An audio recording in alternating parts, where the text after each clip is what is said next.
1.5 for English. 1, 2, 3. Check, check, check. If if you can hear me, give me a thumbs up. 1, 2, 3, wherever you're sitting.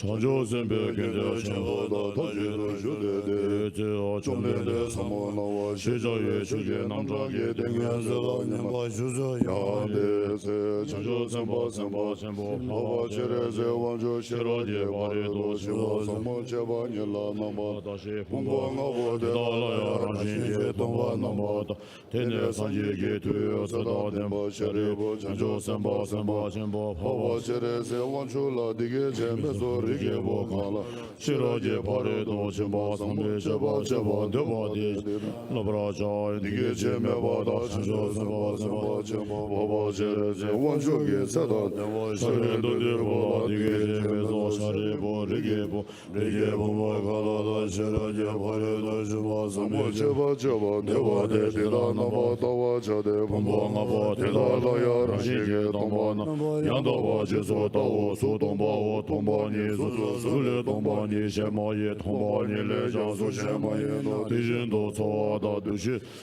Da Nambra Sheba Na Naba Shere Ba De Da Che Da Ye Tongpa Ni Di Tse Nye Me Ba Ma Je Ba Ma Ga Chema Me Ba Chema Da Chewa Me Ba Kawa Me Ba O Shere Ba De Da Ye Na Tongpa Ni La Zu Me Tso Me Du She Nambra Sheba Me Me Na Wa Me Na Me Je Me Yi Me Zu Me Ja Me Je Me Ra Me Re Ja Me Che Me Do Mege Kame Ba Iji Kame Iji Namra Chive Kamje Padoya Mare Ba Me Mare Ba Se Ba Me Kashi Sebe Padoya Tijin Do Dunga Oda Kunjo Oda Koba Da Lame Ishi Dawa Ye Khado Baya Me Do Shari Ba Deda Chanjo Zamba Na Tuba Me Be Shiro Shira Je Pare Do Shimba Da Dije Sala Deba Me De Taba Shinji Lo Le Shindo Dene Nyangele Debe Tar Shindo Tisu Do Naba Sanje Tamje Ja Shira Je Pare Do Shimba Da Dene Yada Bazo Be Chanjo De Mahba Sawa Jezo Deda Yena Shira Je Pare Do Shimbe Nga Deba Shimbe Nga Lana Me Be Nga Miya Wada Nyambe Nga Dunga Tangela De Shira Shibe Minzu Bena Demba Shaba Shadi Shira Je Pare Do Shimbe Nga Diyata Gadi Gadi Para Gadi Para San Gadi Bodhi Shari Bo Shinjo Zemba Zemba Shimba Deda Shira Je Pare Do Shimba Samola Dine Chomde De Dinge Ze Dele Jende Shinjo Zemba Zemba Shimba Pava Shire Ze Wanchola Lezo Shejawa Shine Lekso Lezo Rije Bo Didi Jino Rige Bo Didi Jende Shira Shije Demba Shindo Shira Je Pare Do Shimba Samola Lava Shao Dine Shewa Namje Shizu Erang Chomden De Je Dige Je Ka Zene Tseda Demba Sharindo De Boda Shanjo Zemba Zemba Jemba Baba Shire Ze Wancho Da Tamje Da Wadi Da Da Parami Da Lama Chido Jide Ilo De Chode De Je Zomba Longa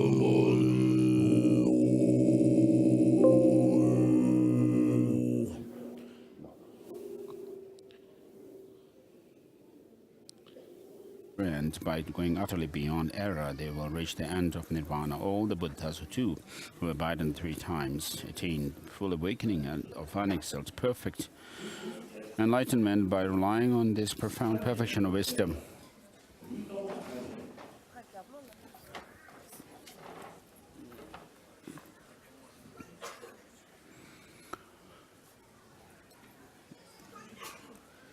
His Holiness asked to fill up the space in front so that people below the steps from Gyutu Monastery, the monks from Gyutu Monastery, could also move up.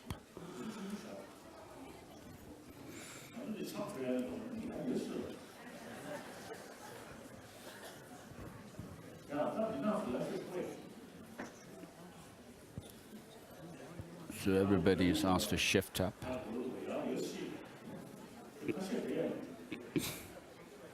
Some people could sit right next to His Holiness' throne.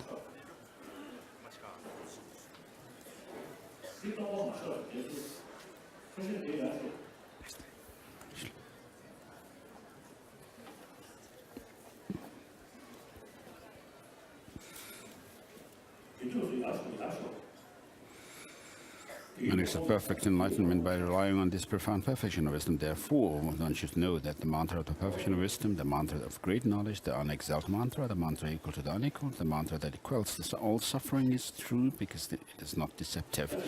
The mantra of the perfection of wisdom is proclaimed that Jataka, Paragat, Parasamgata, Bodhi, Swaha, Shriputa, the Bodhisattva, the great beings should train in the perfection of wisdom in this way.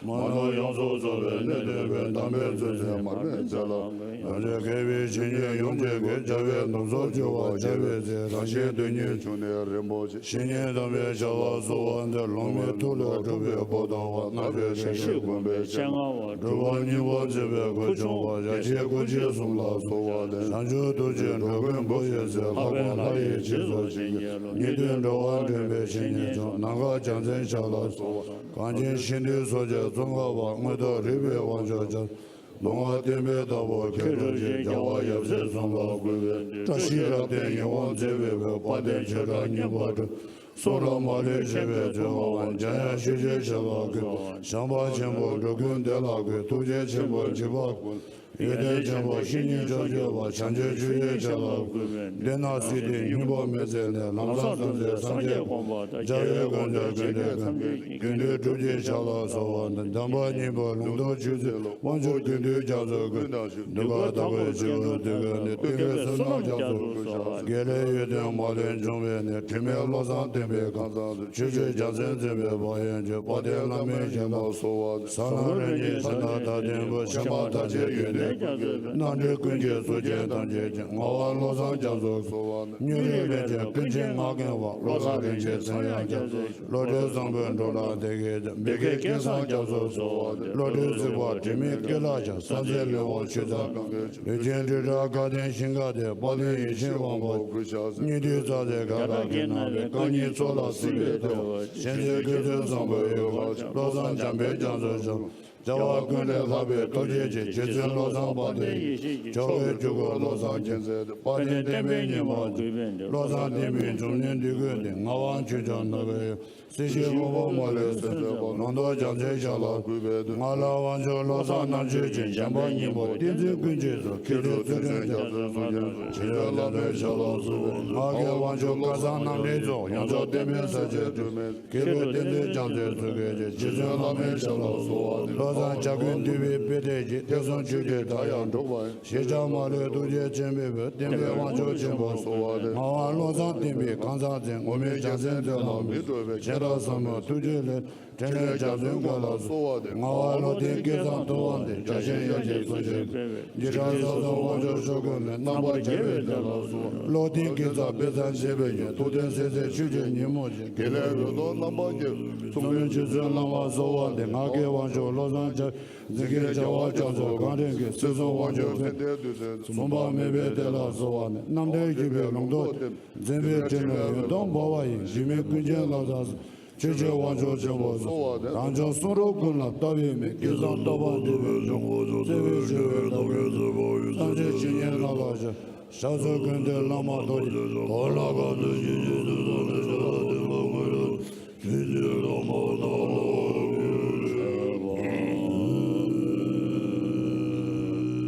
다잖아. 너 잠시 전에 신차 장세. For the tea first, 상계 otherwise the tea will get cold. The qualities of the Buddhas are inconceivable, the qualities of the Dharma inconceivable, the noble Sangha, the community, spiritual community, inconceivable. So take the tea first and clear your throat and then lead the chanting.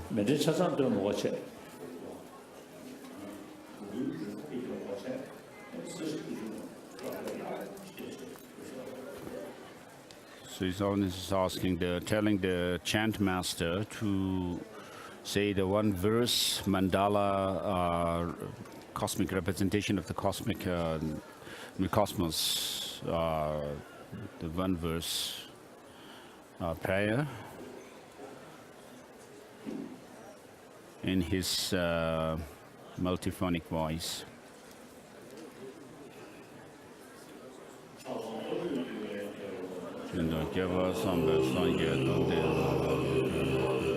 This is blessing for the sweetened rice ceremony, which is given on ceremonies, special ceremony of days.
So while you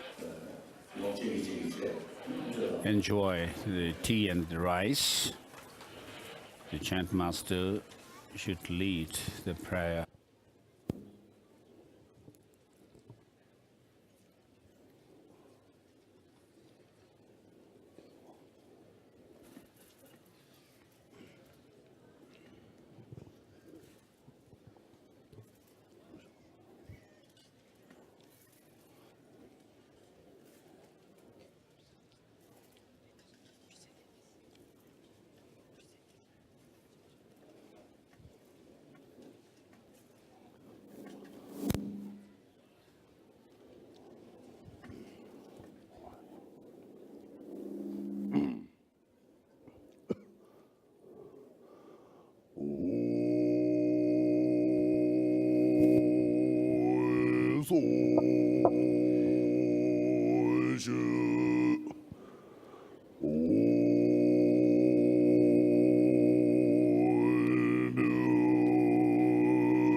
Sanje Shadang, Sanje Chonam La, Chanju Bato, Tani Gips, Dagi Jeshe Gibe, Sanam Ye, Dola Venture, Sanje Droverish, Sanje Shadang, Sanje Chonam La, Chanju Bato, Tani Gips, Dagi Jesu Gibe, Sanam Ye, Dola Venture, Sanje Droverish, Sanje Shadang, Sanje Chonam La, Chanju Bato.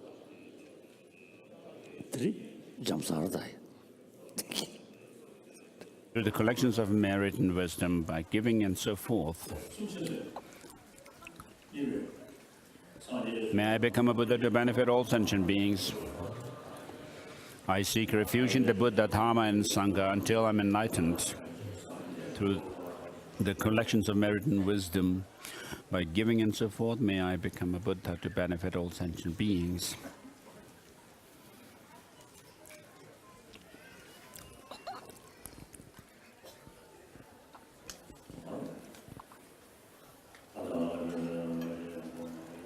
This is calling on all the gods, non-gods, demigods, and so forth to come forth and listen to the teaching.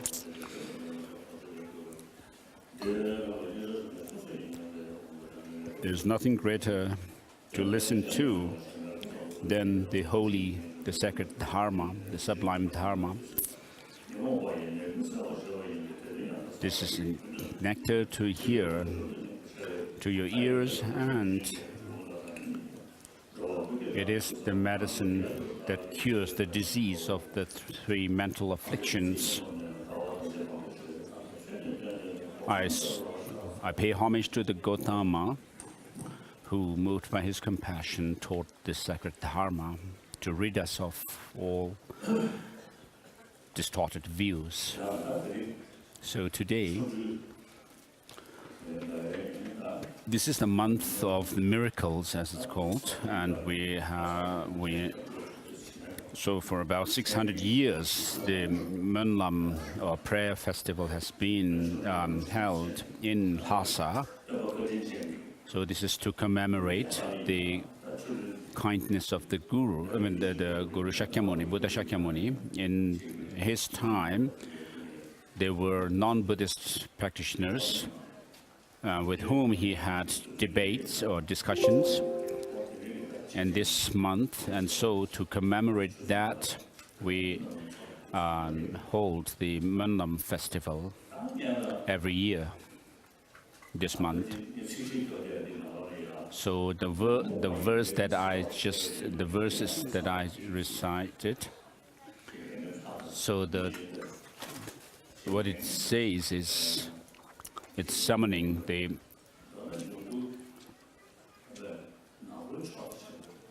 so everyone, all the gods and so forth on the side of light or darkness, want happiness, and the root of happiness lies in your mind. So reaching nirvana or liberation takes time, but on a daily basis, through your own way of thinking, you should be able to achieve peace of mind. So whether you are a believer or not, it is about using your mind. So everyone wants happiness, whether you are a believer or a non-believer. Even birds and animals, when there are no immediate danger, they really remain relaxed and peacefully. So fear, anger, and suspicion make us unhappy. So these are because of the unhappiness that we experience is because of our unruly mind. So these the factors which cause us unhappiness are termed as afflictive emotions, mental afflictions. So in the Indian tradition, for over thousands of years, the emphasis is not given on the sensorial experiences of our visual perception, auditory perception, and so forth, which are directed towards external objects, but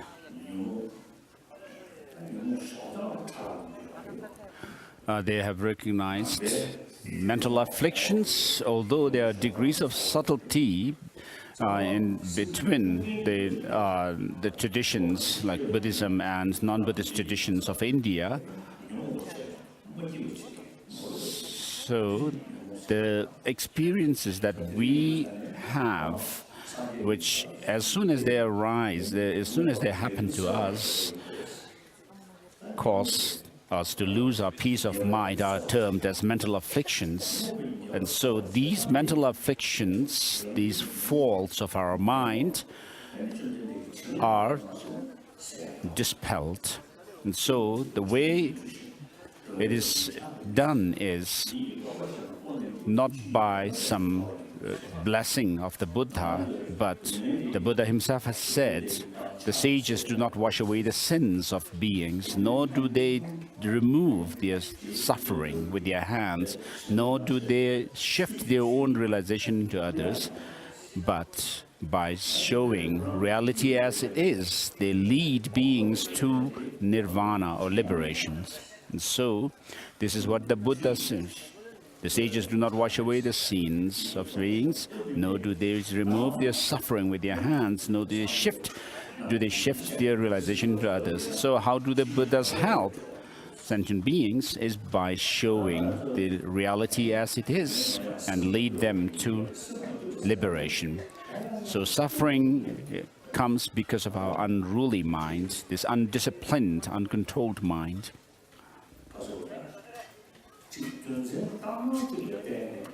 So because of some incorrect reason, and also because of our narrow-mindedness, we perceive things to have as if they have some kind of independent existence, and we get attached to things that look beautiful, and the greater your attachment to them, then the greater your unhappiness when certain opposition to those things that you consider as attractive comes about, and therefore anger and hatred arise in us. So it's not only the talk of religion, but, and I know American scientists like Aaron Beck, who is now around 97. When I first met him, he was 84. And then a few years ago, I purposely went to see him. So he's not talking about religion as such, but he is someone who has treated people with psychiatric problem due to anger and so forth, mainly. And so by helping people to calm themselves down through his advice and counseling, so we could call him like a medical doctor. So he was helping such people with psychiatric problems for several decades. And so from his experience, he concluded that when someone becomes angry at somebody or something, that person or the object looks absolutely negative. But when you closely look at the object, this negativeness that you see in the object, 90% of it is our own mental projection. In reality, the object at which you are angry is not that bad and negative. So in Buddhism also, Master Nagarjuna says, elimination of karma and delusions, there is liberation. And karma and delusions, or karma and mental afflictions arise due to our conceptual exaggeration. And he also says attachment, anger, and ignorance arise through our misconception. And this misconception, which exaggerates things, which sees things that are beautiful as absolutely beautiful, that things that are unattractive as absolutely unattractive, but these are mental projections. So the scientists are also paying attention to these explanations in Buddhism about psychology, and also in science there is quantum physics, which is a new concept that arose in the West. And according to quantum physics, they say that nothing exists objectively. Of course, they are talking about matter. So when you break down material things into their smallest particles, smallest constituent factors, they say that nothing whatever could be found as being this or that. So form and so forth. So the scientists, even though they focus on material things, they say that if they are, if they have a very strong conviction that things do not have any objective existence, not just on an intellectual knowledge level, but real and on an experiential level, then because of their understanding and their conviction that things have no objective existence, they don't see things in black and white, in terms of black and white. So Buddhism also, which teaches that things are dependently originated, teaches that the teaching of the Buddha cures the disease of mental afflictions, and the process of overcoming these mental afflictions is by understanding reality, as I already quoted the Buddha saying that the sages teach reality as it is to lead beings to liberation. So Buddha himself didn't give teaching right away after becoming enlightened. He remained in the forest, and he said that this profound, peaceful, unfabricated, clear light, uncompounded phenomena, which is like a nectar. If I were to teach it to anyone, nobody will understand me. Therefore, I shall remain silent in the forest. And then later, when the time was ripe for people to receive, for beings to receive his teachings, he gave the teaching on the Four Noble Truths, teaching the Four Noble Truths in repeating it 3 times regarding the nature of the Four Noble Truths, and then the function of the Four Noble Truths, and then the result of the teaching of the Four Noble Truths. So, of course, what we see when we look around us is that things have some kind of an independent existence, but this is a misconception, and therefore any misconception or distorted view will always have an opposite wisdom or understanding that can dispel it. So what we are talking about here is perceiving and conceiving things to have some kind of a true independent existence. And we actually fall for that kind of existence. Things appear to us as if they have some independent existence. I'm sorry.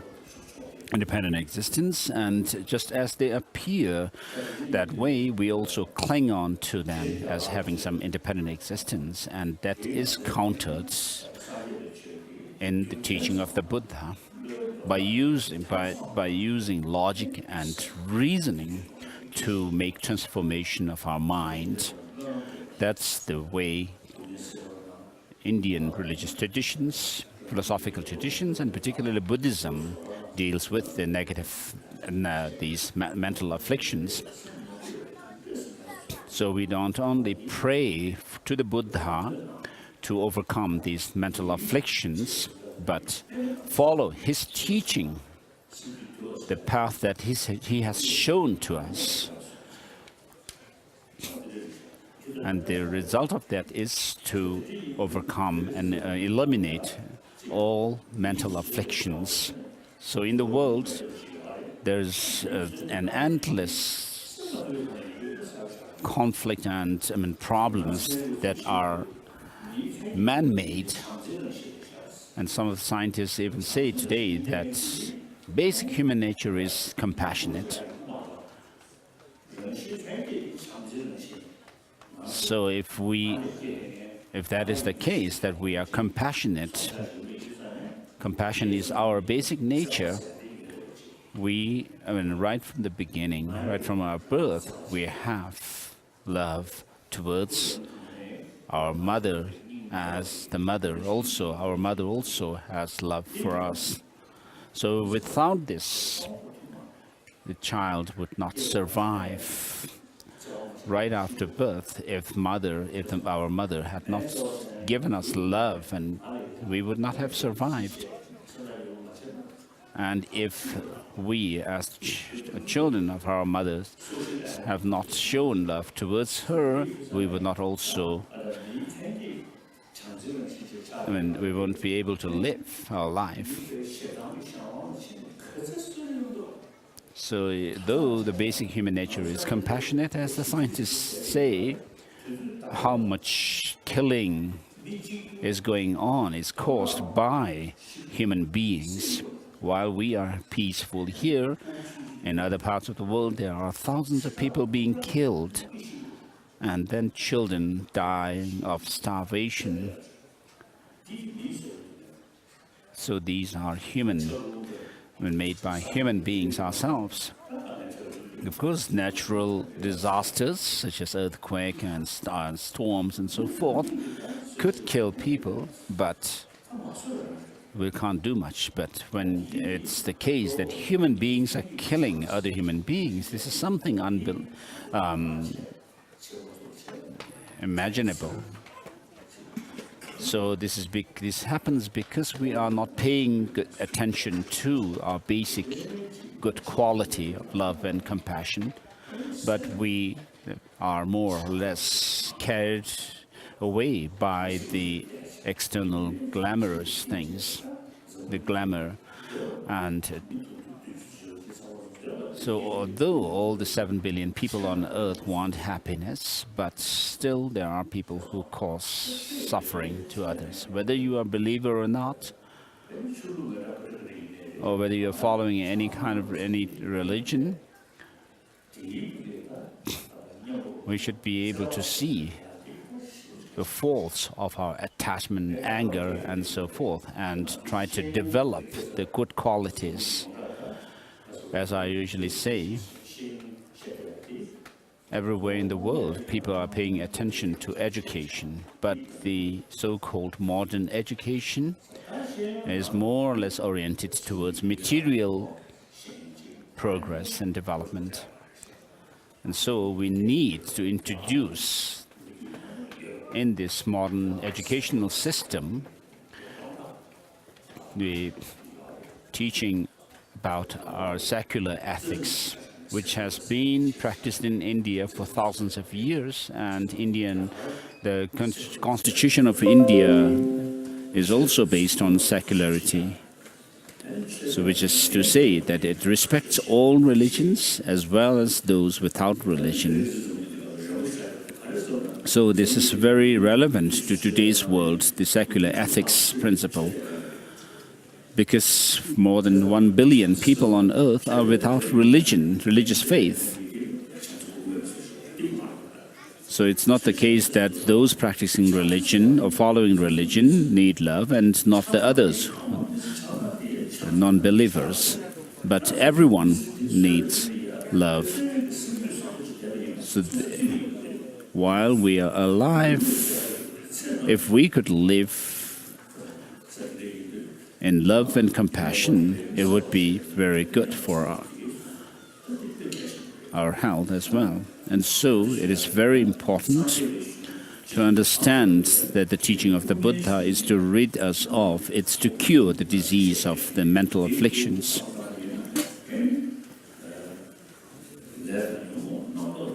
So as I quoted earlier, the karma and the delusions, ending them leads to liberation, and karma and delusions are rooted, they arise through conceptual exaggeration, and this in turn arise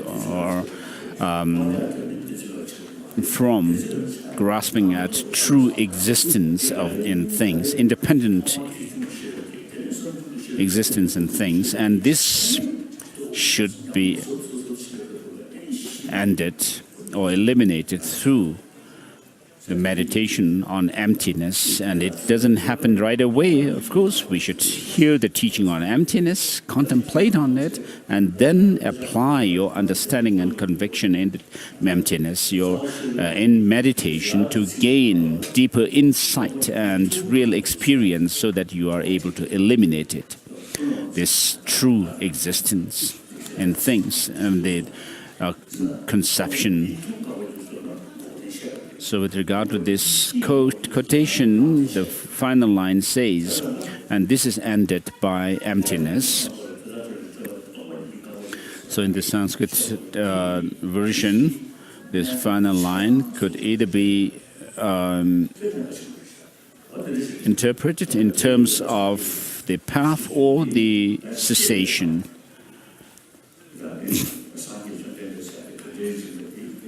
So as follower of Buddhism, we need to know who the Buddha is. It's not enough just to say that the Buddha is someone who has these physical features with the 32 minor and 80 major and 80 minor marks and so forth, but you need to really understand his teaching well, without any bias, whereby you would be attached to one's own tradition and averse towards those of other traditions. But the more you delve into the teaching of the Buddha through logic and reasoning, it'll become more clear that it is scientific. It can go on par with science. But I do not say that Buddhism is the best religion in the world. Whether Buddhism or any other religion is the best or not depends on individuals. So if a religion is suitable to some individual, that religion is the best one for them. The Buddha himself, when he gave the teachings, he gave teachings to different disciples with different dispositions. The first teaching of the Four Noble Truths were given to certain beings, certain disciples, and then the teachings on the second teachings of the second turning of the wheel of Dharma were given to different disciples, and then the third turning of the wheel also were given. And so the first teaching of the Buddha teaches a more coarser level of understanding of selflessness, whereas the second turning of the second sermon gives teaching on the subtle selflessness of person. And the third turning of the wheel of Dharma, the Buddha gave certain interpretations of his first two teachings, and then says that those of dependent nature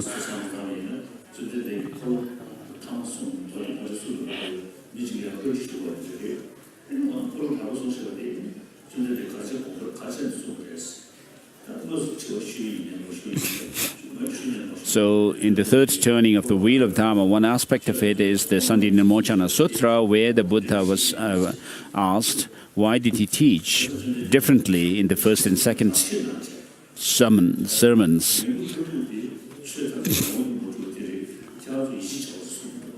So the Buddha gave the answer accordingly. So Buddha didn't impose or force his final teaching of emptiness to all his disciples. Therefore, we have to understand that the Buddha gave the different teachings according to different mental dispositions of his disciples. And therefore, we cannot say that Buddhism is the best religion in the world. And we should also understand that the other religion, except the other religions to be beneficial to their own followers. So in our secular schools, in the past, we had teachers who were called religious instructors, but some years ago, I suggested that we should not call them a religious instructor as such, because religion is something that is common, but Buddhism has its own unique philosophical understanding, philosophical teachings, and therefore we should, I suggested to change the name to philosophy teacher. So in philosophical terms, we have different concepts in the different religious traditions. So the teaching of the Buddha is about checking your mind. And therefore, in the teaching of the Buddha, there are lots of teachings on psychology. And when we talk about psychology, we are talking about transforming our mind. And this transformation is brought about through an analysis and investigation into the teaching by using logic. And therefore, by using logic and reasoning, we would be able to actually pierce through the faults of our mental afflictions. As I had said earlier, when you are very angry at something or somebody, the thing is, or the person is seen absolutely negative, but that distortion is seen through when you are able to look at these mental afflictions through reason and logic. And therefore, I've been saying that psychology should be part of our, as an academic subject, not just a religious one. In the school systems, of course, we have physical exercises, the physical training as one of the subjects for physical health, and then we are told that such and such things are helpful to our body, and such substances are bad for our health, and so forth. And so, just as we do pay attention to physical hygiene, we need also to pay attention to mental hygiene by seeing what kind of states of mind gives us peace of mind, and what are those factors which arouse these negative emotions in us. And so psychology should be part of our school curriculum. Emotional hygiene of emotion should be part of our curriculum. We do not need to talk about past and future lives or nirvana and so forth, but in this very life, to reduce our anger and so forth, and to create a more peaceful world, we need to include or introduce this hygiene of emotions. So when it comes to transforming our emotions, we find more information and techniques in the Indian systems of thought than the others.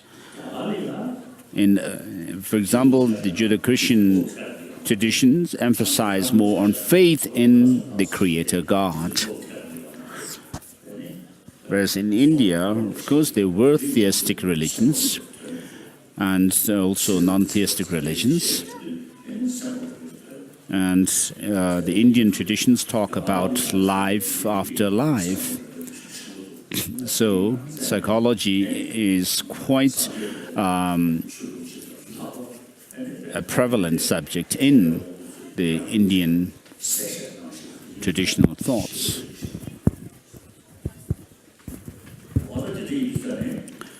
And so these traditional Indian thoughts explain the workings of our emotions, mind. So to commemorate the Buddha and think of, remember his kindness, and also to be able to see the Buddha as a totally reliable being, we have this tradition of reading the Jataka tales.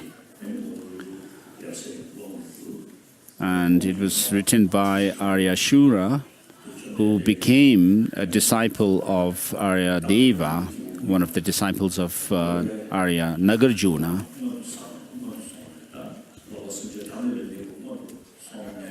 So the Jataka tales tell us the stories of the Buddha when he was a trainee on the path to enlightenment, through which he became totally, fully enlightened.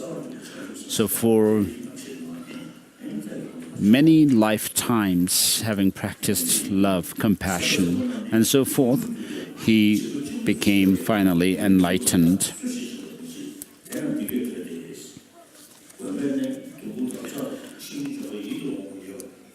So if even in lives as beasts, the great-minded have been known to practice charity, who then, being human, should not be charitable? In the middle of the forest was a clearing once frequented by ascetics. There the earth was carpeted with soft green grass, and so forth. So this is talking about the practitioners of ascetics practicing meditation. In this forest, the Bodhisattva lived as a hare or a rabbit, an animal that shone with such goodness, such vigor, such strength and beauty that all the other animals in the forest looked to him as their king, none fearing him, none causing him fear, satisfying his needs by simple blades of grass, wearing his own fur on the ascetic's garment. He glowed like a great being. Everything he thought, everything he spoke, everything he did was motivated by a friendliness or compassion or love, so pure and simple that even those beasts, usually given to wickedness, became his students and friends. Among his devoted following, 3 in particular were attracted by the love and respect with which his eminent qualities inspired, and they grew to be his constant companions, an otter, a jackal, and a monkey. These 3 loved the hare as if he were their kin, their mutual bond of respect binding them together in joy. They spent all their days with him, soon forgetting their lower natures, and compassion for all living beings, creatures, flowed from their hearts. Greed no longer tempted them. They forgot how to steal, and their lives began to conform closely to the Dharma.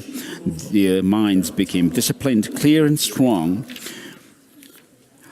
How remarkable to hear of a human being who chooses the path of virtue from the 2 ways of action which accords with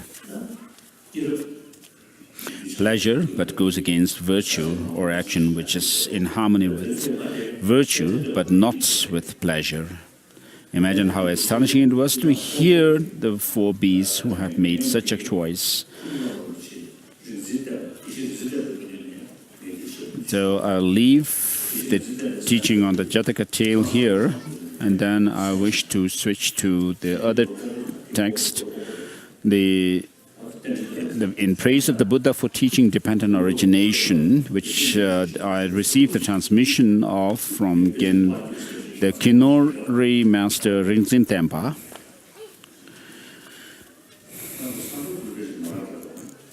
So I've asked to print the book.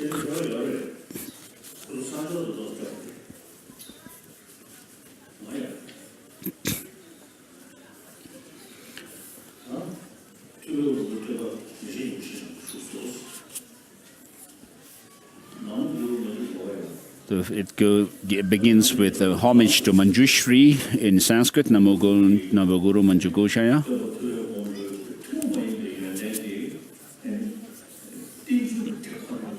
So in Mula Madhyamaka Karika by Nagarjuna, Nagarjuna praises the Buddha from the unique quality of teaching dependent origination of things. So many of his hymns were written from this point of view. In one of the texts, he says, I pay homage to the sage, the great sage, who taught dependent origination. And in Mula Madhyamaka Karika, the Buddha says, I pay homage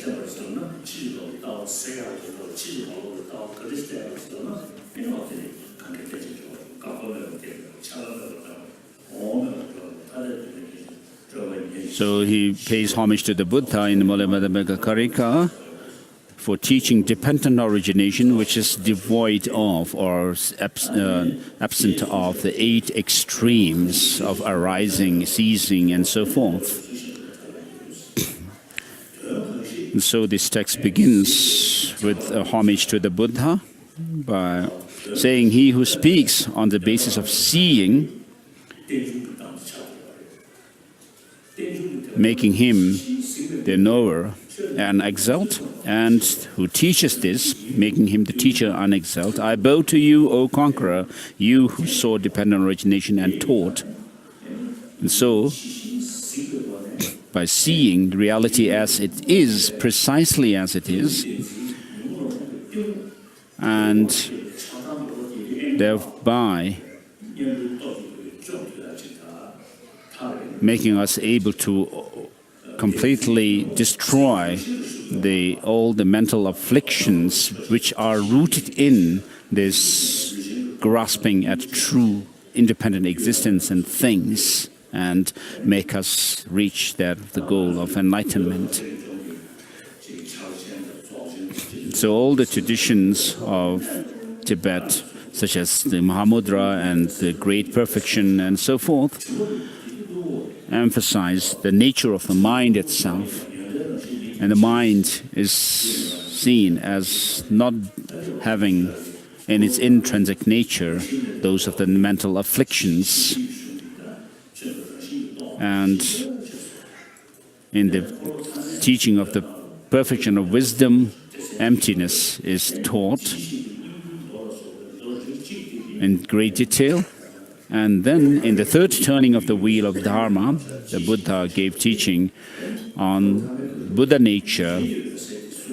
And so the second turning, which is the turning of the teaching of the Panchaparamita, the perfection of wisdom, teaches the object clear light, whereas the third turning of the wheel, such as the teachings of Tathagata Garbha, the essence of the Tathagata, teaches the subjective clear light, which is the mind, the subtle mind that is used to realize emptiness.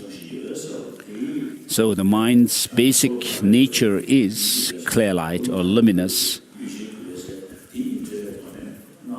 And so by combining these two, the subject and object clear lights, then you do the practices that are taught in Tantra as well. And so all the Tantric, the Tibetan Buddhist traditions lead us to realize this nature of mind, the basic nature of mind.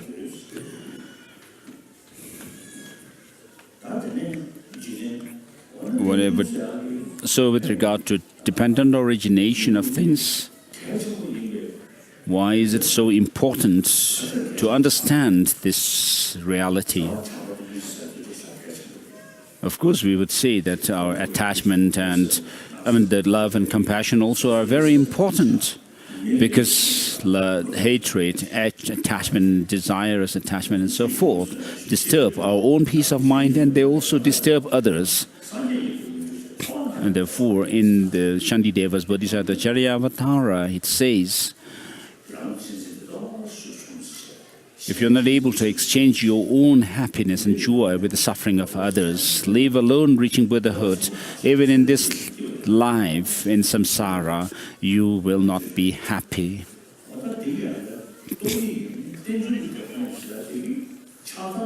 So, understanding of the dependent origination of things helps us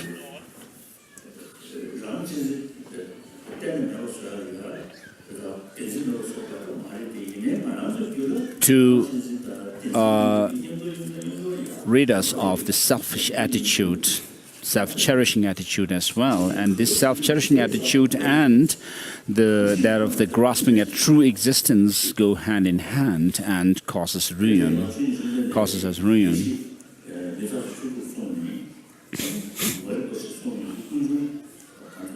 And in the teaching on the 12 links of dependent origination, the first link is that of ignorance.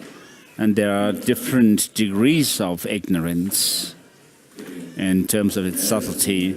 And there is the ignorance of law of causality, and also the ignorance about how things are really. So we have different kinds of ignorance. But the subtle ignorance is that ignorance which holds on to things having some kind of independent, objective existence, just as they do appear to us, as if they have that kind of existence. And due to this ignorance, the exaggerated outlook on things being attractive, extremely attractive, or unattractive arise. This exaggeration arises in us, and then that gives rise to the rest of the mental afflictions. And therefore, understanding dependent origination, so these two words, dependent, dependence means that things are relied on others, and therefore they are devoid of any independent existence. So quantum physics also says this. And then origination means that things are dependent on others. So these two words, it shows the conventionality of things. So dependence get rid of, or that of the eternalism, and origination shows that of it rids us of the nihilism, and therefore the very word dependent origination is very powerful in eliminating the two extreme views of eternalism and nihilism.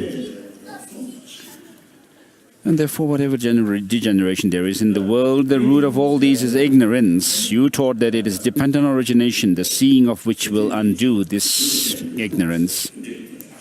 So with regards to understanding of dependent origination, there is the law of causality, understanding of law of causality, which is shared by all Buddhist traditions. And then there is dependence in terms of a whole, the parts being dependent on a whole, and a whole dependent on its parts.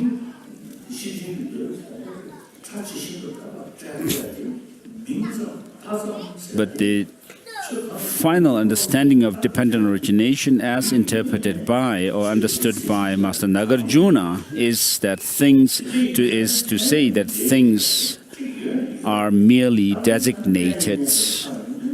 Although things do appear to have some kind of objective existence, but they do not have that way of existence.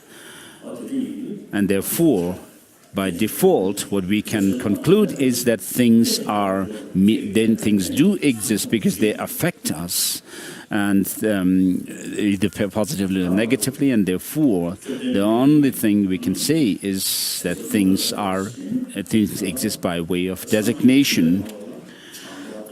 So in the teaching of the Buddha, there are teachings on love, compassion, tolerance, and so forth, morality and so forth, and also other religious traditions do teach this. But the fact that things are merely designated, that things are only dependent or originated, is taught in the teaching of the Buddha. So how can an intelligent person not comprehend that this path of dependent origination is the essential point of your teaching? So why are things dependently designated? Whatsoever depends on conditions, that is devoid of intrinsic existence. What excellent instruction can there be more amazing than this proclamation? The Buddha himself has said that what arises through conditions has no birth. It has no nature of birth as such.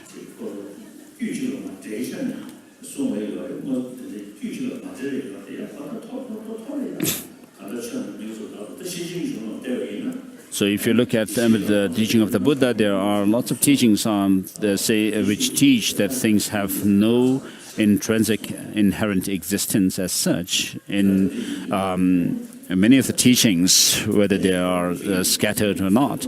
And if you look at the perfection of wisdom teachings, you will find that after having gone through a certain topic and taught that things have no intrinsic existence, the Buddha says, although things do not have any independent intrinsic existence, they do exist by way of label and designation. And in this verse that I was quoting, it says that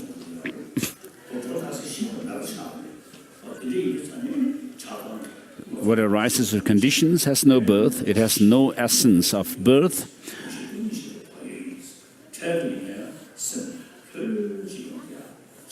And what is dependent is said to be empty of any intrinsic existence, and understanding emptiness leads one to heedfulness. And so this is what it is referring to, this verse number 5. By grasping at it, the childish strengthen bondage to extreme views. For the wise, this very fact is the doorway to cut free from the net of elaborations. Since this teaching is not seen elsewhere, you alone are the teacher. Like calling a fox and lion for a tirthika, it would be a word of flattery. So when we talk about something that gives a cause, it is given the name cause because it gives rise to some result or effect. So there are those philosophical schools which say that things arise through their own specific causes, and therefore they are not confused. And therefore they use the reason that things have their discrete or specific causes that give rise to their effects, to say that things have some kind of intrinsic or objective existence.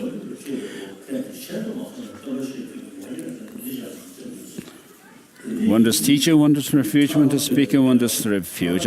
Savior, I pay homage to that teacher who taught well dependent origination to help heal sentient beings. O benefactor, you have taught the peerless reason to ascertain emptiness.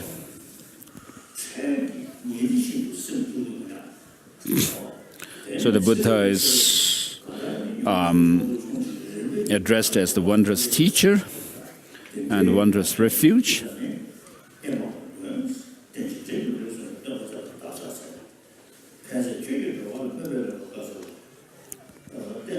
The appearance reason to ascertain emptiness, the heart of the teaching. This way of dependent origination, those who perceive it as contradictory or unestablished, how can they comprehend your system? And so the contradictory is the reference to those of the non-Buddhist traditions.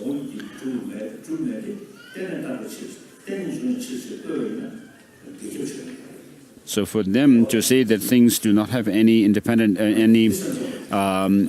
existence because they are dependent is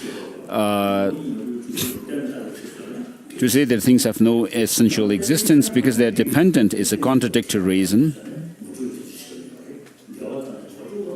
And then for certain other traditions, this kind of reasoning is said to be unestablished reason. For you, when one sees emptiness in terms of meaning of dependent origination, then being devoid of intrinsic existence and possessing valid functions do not contradict. Whereas when one sees the opposite, since there can be no function in emptiness, nor emptiness in what has functions, one falls into the dreadful abyss you maintain. So when you are able to understand that things are dependently originated well, then you will see how things are empty. And emptiness here refers to being devoid of or any independent objective existence. And so, when you are able to see dependent origination of things very clearly and precisely, you'll be able to gain insight into emptiness. And when you see or understand emptiness well, this will in turn complement your understanding of the conventionalities of things. So the greater that the deeper your understanding grows, to say that things are devoid of any intrinsic existence, the measure of its being the right understanding is that your understanding and your conviction in the functionalities of the conventional phenomena also deepens. Therefore, in your teaching, seeing dependent origination is hailed. So Master Nagarjuna says, if things were to have any independent existence, then it should become clearer the more you analyze it. In the world, we would also say that, oh, this person is so strong that he doesn't need to rely on any other person. Whereas if you see someone who has to rely on others, you won't say the person is independent as such. So if things were to be independently existent, then effects or results would not rely or depend on their causes.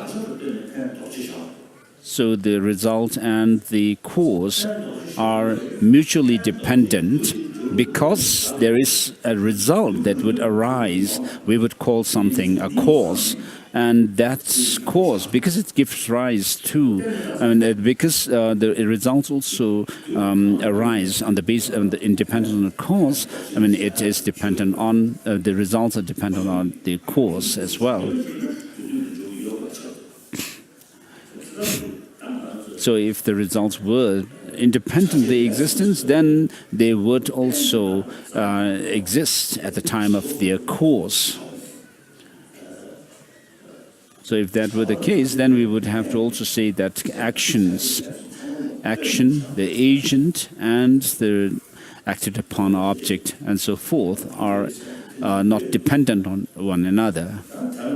So action, there is an action because of an actor, and an actor because of the action, and so forth. And so whatever there is, we could say that everything is, all of them things are dependently arisen. The non-contingent is like a sky flower, hence there is nothing that is not dependent. If things exist through their essence, their dependence on causes and conditions therefore their existence is a contradiction. Therefore, since no phenomena exists other than origination through dependence, no phenomena exists other than being devoid of intrinsic existence. You taught, because intrinsic nature cannot be negated, if phenomena possess some intrinsic nature, nirvana would become impossible and elaborations would not cease. You taught, therefore, who could challenge you? You who proclaim with lion's roar in the assembly of learned ones repeatedly that everything is utterly free of intrinsic nature, that there is no intrinsic existence at all, and that all functions as this arising independent on that. What need is there to say that these two converge without conflict? It is through the reason of dependent origination that one does not lean towards an extreme. That you have declared this excellently is the reason, O Savior, of your being an unexcelled teacher.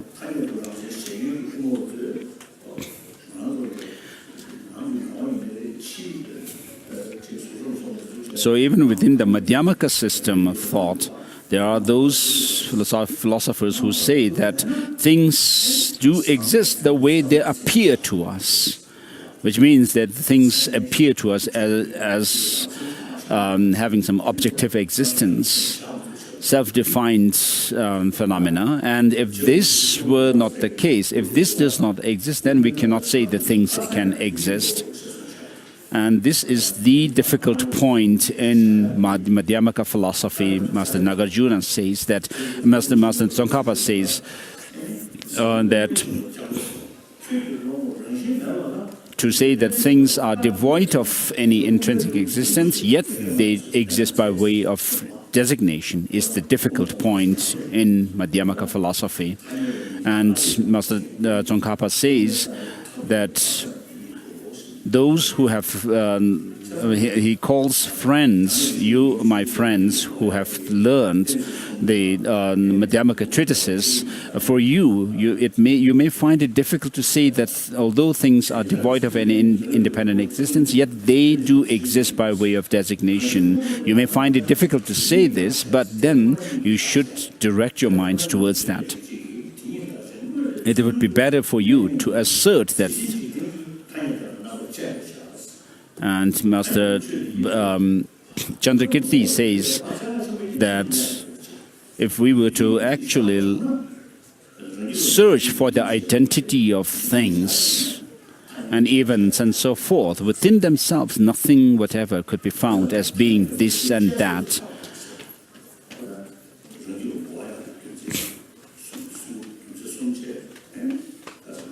So if you actually assert, like the Savatantrika Madhyamakas do, that things have some objective existence, then the final analysis into the nature, the final nature of things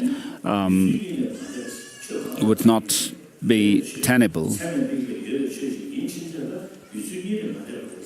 So if something exists, it could either exist by way of its own nature, or that they should exist by way of designation, and therefore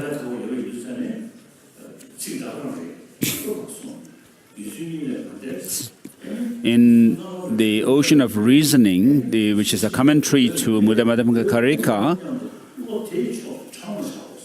so since these are the two ways things could exist, since the first way of existence cannot be tenable, therefore, by default, things could only exist by way of designation, and therefore you should direct your mind towards that understanding.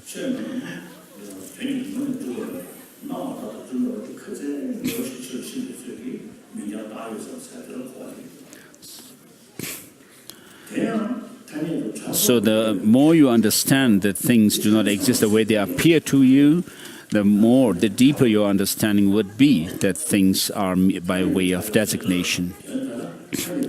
And the measure of something being conventionally existence is that it is not undermined or contradicted by another valid cognition of conventional phenomena, and that it is not contradicted also by the analysis into the reality of things. the ultimate reality of things, and analysis of the ultimate reality, and that it is known to some conventional, valid cognition of the conventional things.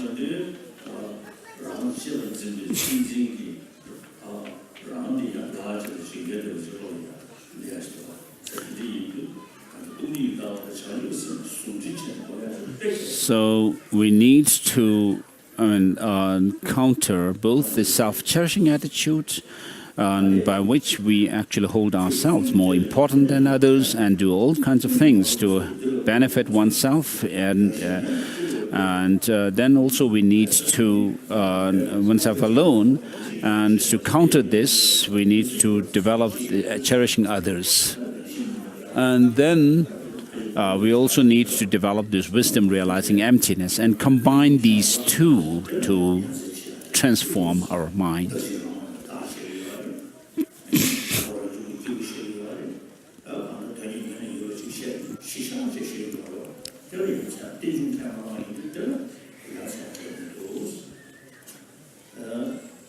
So those traditions which do not assert dependent origination of things, and they who assert permanence in things, and then a permanent or soul and so forth,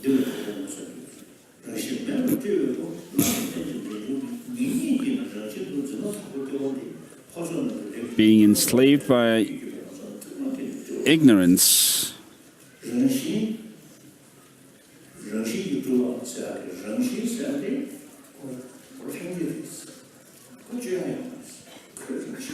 so if things were to be independently existence, if independent existence is the nature of things, then it cannot be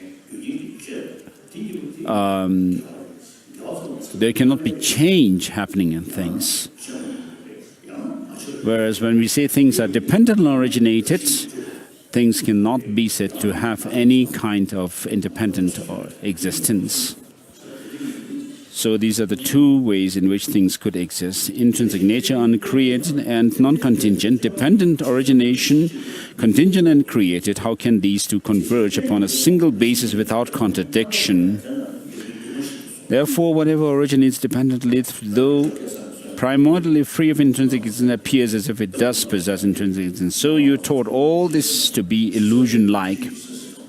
The seventh Dalai Lama says that at the crossroad of the 6 different perceptions, the appearances, there is this hazy, dualistic appearance. But do not think that things have some independent existence, and look at the nature of emptiness. There is this deception at this crossroad of the perceptions, and do not hold on to them having any independent true existence, but look at their emptiness nature. And so when you do this meditation on emptiness, what happens is when your mind is absorbed, gets absorbed in emptiness, all the dualistic appearances of things disappear from your view. Like the cloud in the sky of an autumn sky dissipates into the sky. So in the Madhyamaka Karikapa Nagarjuna, there are lots of debates from the realists to the Madhyamakas, saying that if things were to have no intrinsic existence, then we cannot assert causality and so forth. And then Nagarjuna in his response says that you have not understood. When you say this, it shows that you have not understood the purpose of emptiness, the nature of emptiness. So the purpose of emptiness is to be able to destroy all objectification in things. So, because unless you are able to do that, you would be left with some kind of objective view of things. And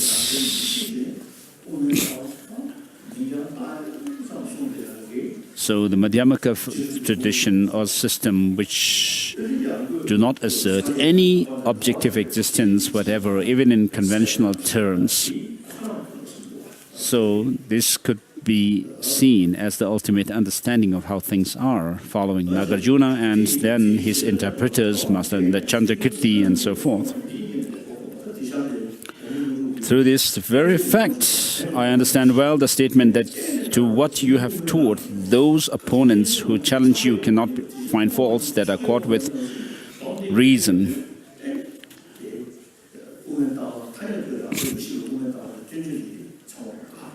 So all the objections to the Madhyamaka system of philosophical thought, or which assert that things have no intrinsic existence, whatever,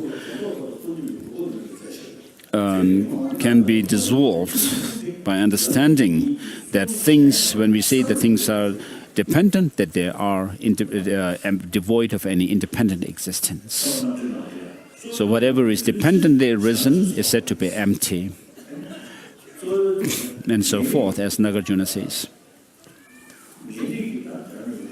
So according to Master Dharmakirti, because the Buddha is reliable in terms of the main objective of his teaching, the goal that his teaching leads to, when in terms of that he is the reliable.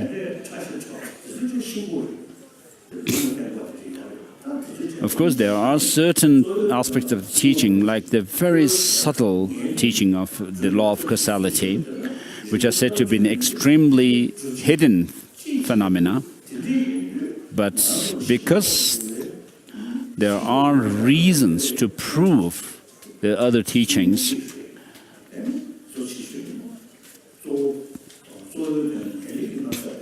with regard to the main objective of the teaching, such as the higher rebirth, that of the liberation, enlightenment, when the Buddha, if the Buddha can be taken as reliable with regard to the teaching of on liberation, then it could be taken as reliable in other terms, such as those of the teaching on causality, which leads to, based on which we can create the causes for higher rebirth and so forth.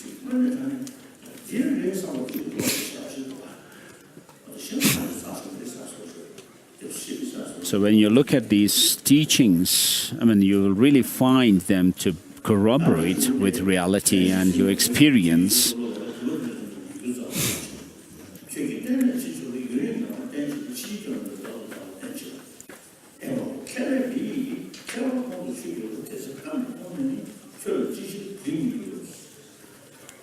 When these wise comprehend the differences between these two, why would they not at that point revere you from the depths of their being? Verse number 33 and then 34, let alone your numerous teachings, even in the meaning of small part, those who find ascertainment in a cursory way, this brings supreme bliss to them as well. Alas, my mind was defeated by ignorance, though I have sought refuge for a long time in such an embodiment of excellence, I possess not a fraction of his qualities.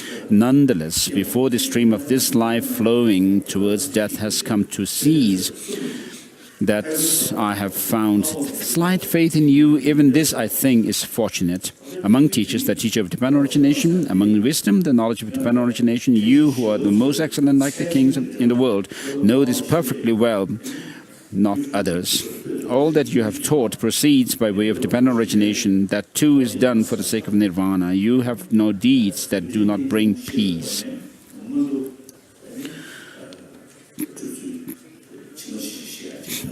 So on the basis of understanding the law of causality, Master Kamalashila says that one could create the causes for higher rebirth, and by understanding that things are dependently originated, one could create the causes for liberation. And so,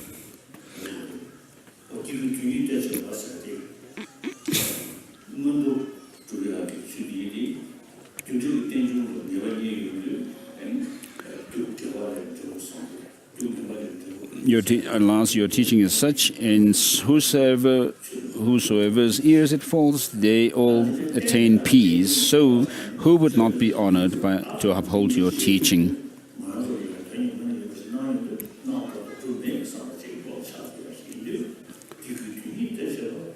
So it overcomes all opposing challenges. It's free from the contradictions between earlier and later paths. It grants fulfilling of beings two aims. So the two aims are attaining higher rebirth and that of nirvana or liberation, as explained. For this system, my joy increases ever more.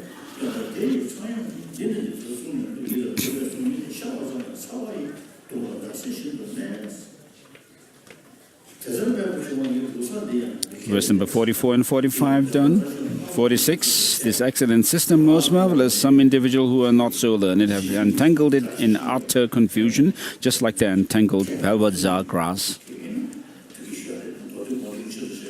So there are those Indian Buddhist philosophers who relied on the Sandhi Nirmocana Sutra to understand that of the teaching of the Buddha, the second turning, and so forth.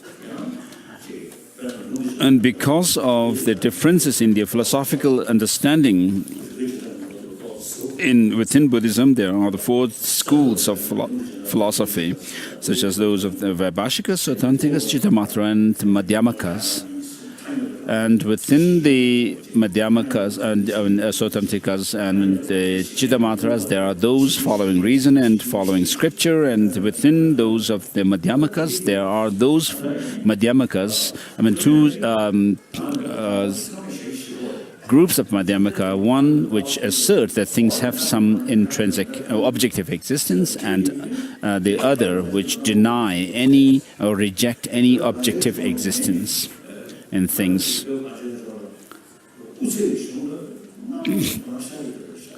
So the study of logic was prevalent in India, and then since an ancient time, Tibetans have also taken great interest in logic and epistemology as well as Madhyamaka. So combining these two has been prevalent in India, in Tibet, sorry.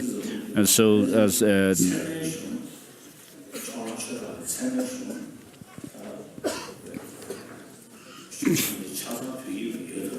so the Indian treatises on, the Buddhist treatises on logic and epistemology are translated in Tibetan. So it is not these do not exist in any other Buddhist countries as well. So I say that the Tibetan, the Buddhist tradition that we Tibetans have is the treasure of the world. So this gives us pride as well. Due to the thanks to our past translators. So of course, Tibetan language was not so sophisticated in the beginning. As the translation of Buddhist texts and the scriptures from India was carried out in Tibet, Tibetan language also became enriched.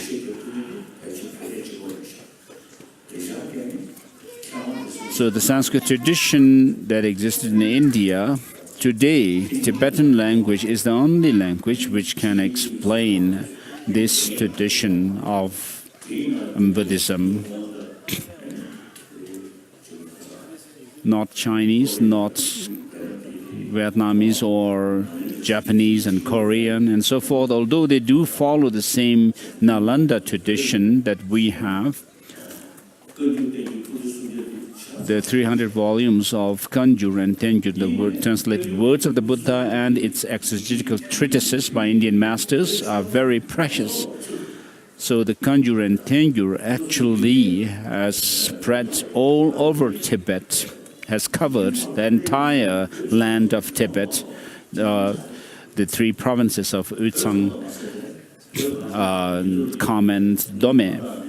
So not only the 3 provinces of Tibet, but also the adjacent lands like Ladakh, Arunachal, the Mon, and then Mongolia and so forth are also covered by this literature of Kanjur and Tenjur. So during the time of the ancient Tibetan kings, the entire Tibetan land was united, but later the Tibetan nation became fragmented. But even then, the 3 provinces remained united on the basis of this Kanjur and Tenjur. So it's very important that we need to be harmonious, all the 3 provinces of Tibet, friendly and harmonious.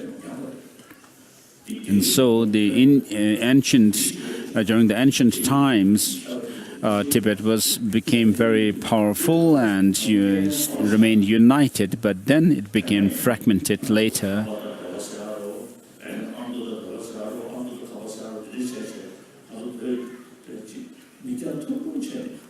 So later, we became quite short-sighted, calling ourselves Amdoas or Özanga and so forth, Kamba and Amdo and so forth, dividing ourselves.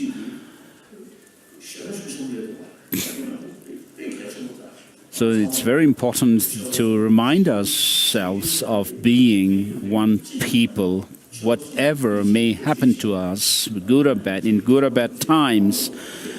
It's very important for us to stay united.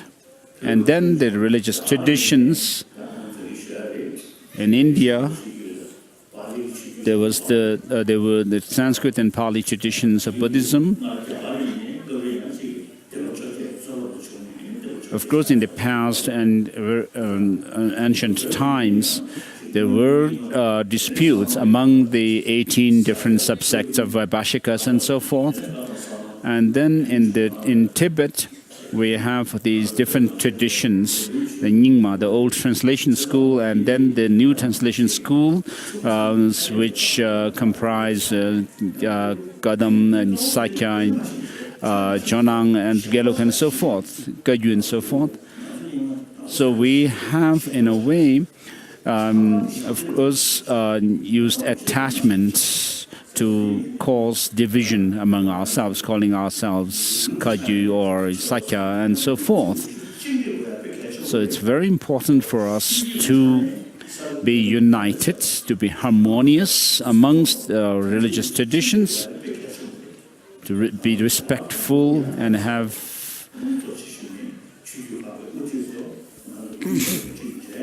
like a mixing of milk and water where they become one. So it's very important for us to be harmonious. In Tibet, there were people remained rather distant from each other.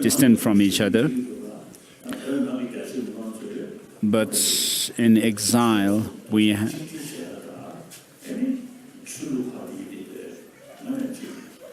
need to be harmonious among the peoples of the 3 provinces of Tibet and also the different religious traditions outside Tibet as well as inside. This is very important to keep in mind. Of course, there are different interpretations, different ways of explaining the things. This shows the originality or the wisdom of the different masters, but we should still live in harmony.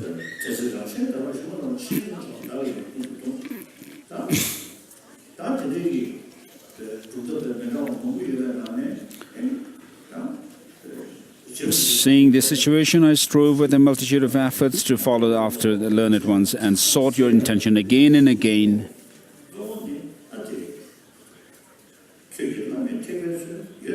At such a time as I studied numerous works of our own middle way and other schools, my mind became tormented ever more constantly by a network of doubts than nightly.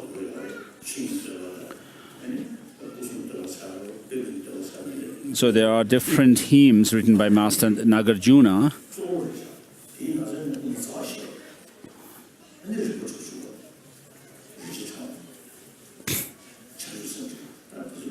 But his what are known as the collections of reasoning by Nagarjuna, including which comprise those of Mula Madhyamaka Karika, Ratnavali or Precious Garland, and then 60 stanzas of reasoning and so forth, are very important texts that we should study. The Night Lily Grove, Nagarjuna's treatises, Nagarjuna, whom you prophesied, who would unravel your unexalted vehicle as it is, shunning extremes of existence and non-existence, illuminated by the garland of white light of Chandra, referring to Chandra Kirti, well-uttered insights. Chandra, whose standless wisdom orb is full, who glides freely across scripture's space. So, of course, before Master Nagarjuna, the interpreters came, they were those of the Chittamatra philosophy and the philosophers.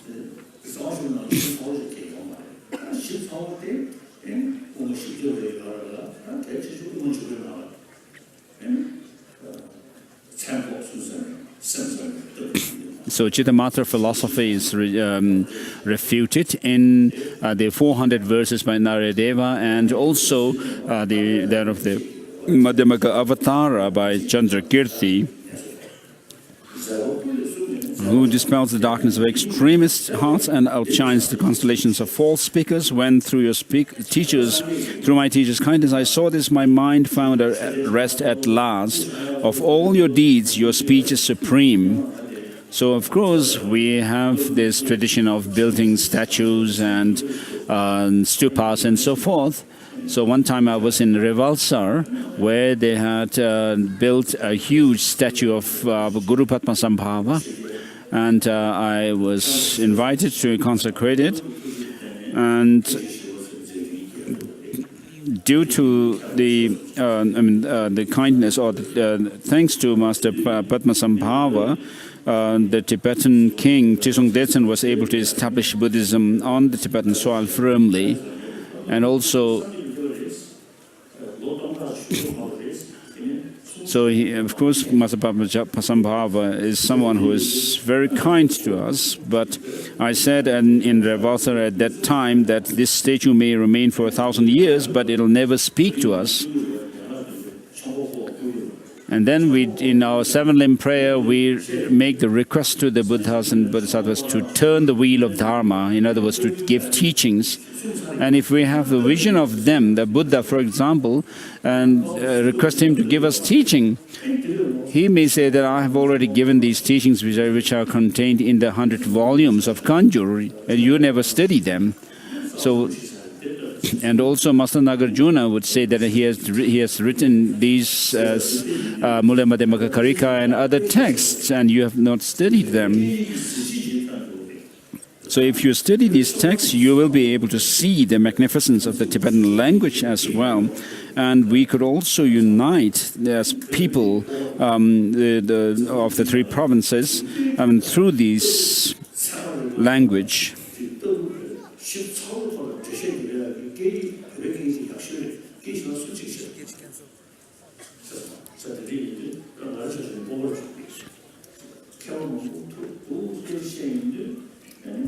So having met with many different scholars and practitioners, so I was a very lazy person, of course, therefore I'm not very educated. But whatever I have learned in this tradition of the Buddhist tradition that we have, I feel proud that as an academic subject, it is something which is very useful. And in terms of spiritual transformation, our tradition is very, very beneficial. And so, of course, when I listen to quantum physicists explaining that things have no objective existence and so forth, I really feel that, of course, this is very similar to the Chittamatra view that which says that things have no external existence.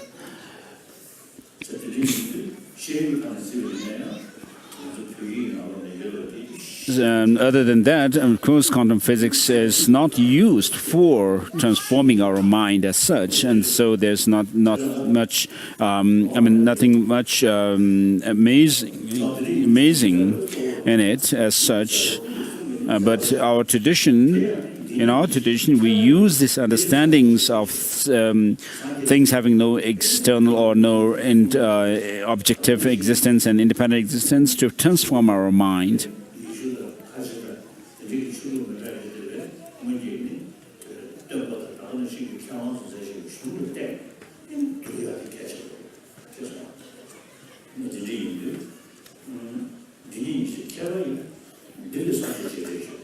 Within that too, it is the very speech. So the wise should remember the Buddha through this, the teaching of Tibetan origination. Following such a teacher and having become a renunciate, so Master Tsongkhapa, the author of this text, was born in Amdo, the northeastern part of Tibet, and then around when he was about 16 or so, he moved to central part of Tibet, and having studied the conqueror's words, not too poorly, he said, which means that he didn't just leave what he has studied to intellectual, superficial knowledge, but actually practiced them. This monk who strives in the yogic practices, such is the depth of his reverence to the great seer. So we should also follow in his footsteps. So we should study the teaching of the Buddha, and whatever we have learned, we need to integrate that into our own mind and then become experienced. Otherwise, lacking any study and knowledge. As Sagala, the Arahat Sagala says that the monks and nuns should not just be contented with their robes, but they should actually engage in the study and practice of the teaching of the Buddha. So, in other words, you should not divorce study, reflection and meditation from one another. You should combine them and become a true follower of the Buddha, and thereby become someone who is able to contribute to this flourishing of the teaching of the Buddha. There are those of the people who come to this kind of teachings from people from other religious backgrounds, traditional religious backgrounds. To you, I always say that it's important to keep to your own religious tradition while you may be able to, you should also study the teaching of the Buddha. And today, it's very important for us to have harmony amongst the religious traditions. In Syria and the Middle East, we have killing between the Shia and Sunni. Both are followers of the same teacher and the same tradition, Islam. This is very unfortunate. And then in Burma, Buddhists have killed and tortured those of the Muslims. And so religions have the message to transform our mind. So this very teaching to transform our mind, if it's used to cause more problem to others, that's very unfortunate. It's like turning a medicine into a poison.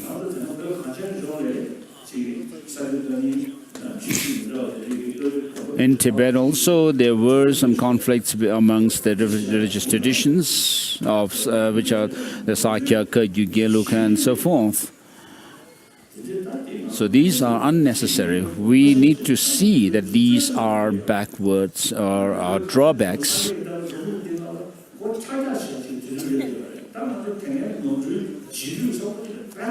So we should not go back to the old times and live a backward life, but we are at such a time that we should feel proud of the teaching of the Buddha that we have, and therefore we need to hold our head high.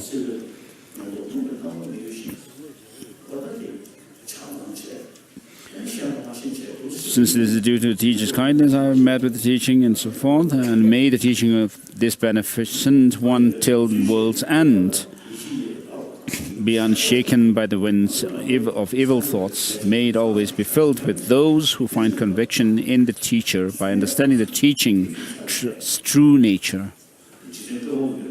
So we should be able to study the teaching of the Buddha and then see the other traditions, what kind of logical contradictions they have. And so the main teaching is that things have no independent existence, that things are dependently originated. That should be understood. May I never falter,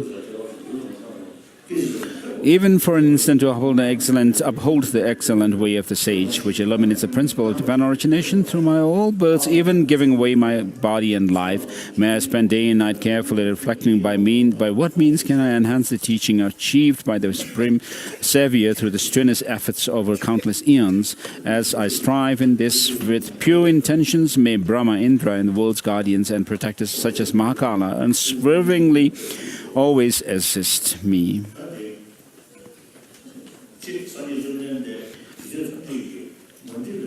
This hymn, entitled The Essence of the Well-Uttered Insights, praising the unexalted teacher, the great friend to the entire world, even to the unfamiliar, for teaching the profound Tibetan origination, was composed by the well-read monk Lobsang Dragpa Pel. It was written at the heavenly retreat of Lading on the towering mountain of Odegunggyal, otherwise known as Gaden Number Gyeva Ling. The scribe was Namkha Pel.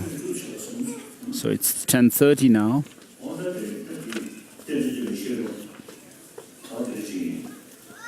So this is teaching on the praise to the Buddha for teaching Tibetan origination. And we are commemorating the Buddha this time.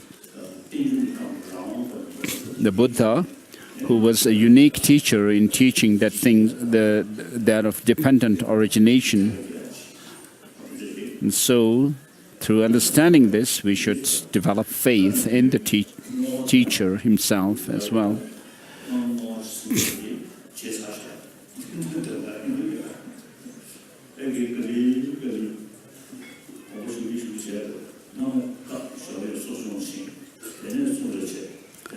So, of course, in the past, I was able to attend the bi-monthly confession of monks, and then it seems that as time passes by, I am taking leave from the different engagements one by one. This morning I didn't attend the bi-monthly confession, and now, although I did memorize those of the prayers of dedication that are said at the end of this kind of ceremony, I won't be able to say this. So we need to study the teaching of the Buddha and then reflect on the teaching, use reason, and then find faith in the teaching of the Buddha based on reason. Then it will be good to follow the teaching in this way.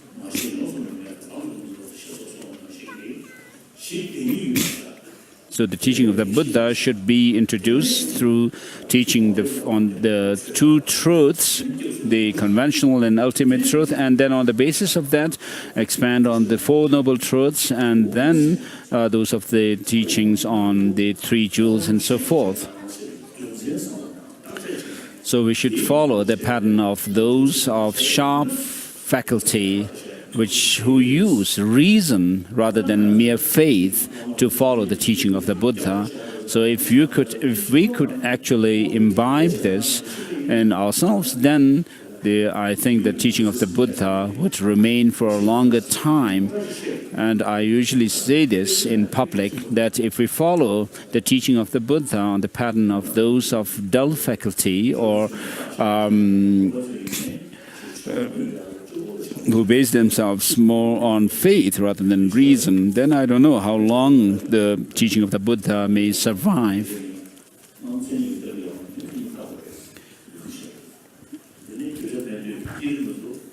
So in the past, the monasteries like the Namgyal Monastery, and then the tantric colleges, the upper and lower tantric colleges, you do in Gyume, and also the nunneries didn't have the study of philosophy. But since I urged them to study philosophy as part of their curriculum in the monasteries and nunneries, they have done that, and for years now, you have really studied philosophy, taken up the study of philosophy, and this is a very good example to the future generation, and I would like to thank you. What is the basis of the teaching of the Buddha and the progression along the path and the resultant and the result are, we should understand. I usually say that Buddhism is a very scientific religion. I do respect all the religious traditions, but the religion that can go in parallel with the science, modern science, is Buddhism, especially the Nalanda tradition. And then I also call myself a scientist.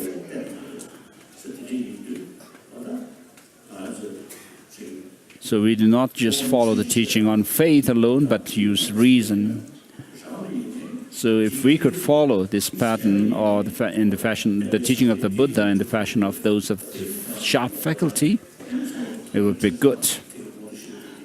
So keep these in mind, and thank you.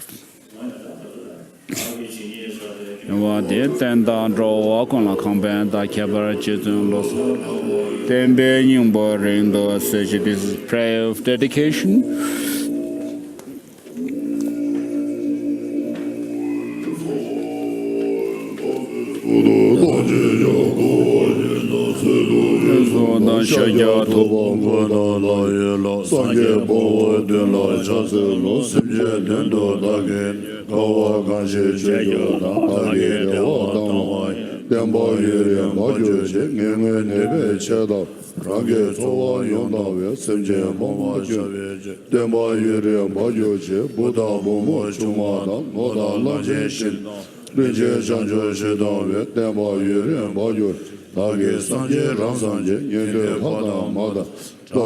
So this prayer says, through the hardships I've endured,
lo so cha be sha la so wa de me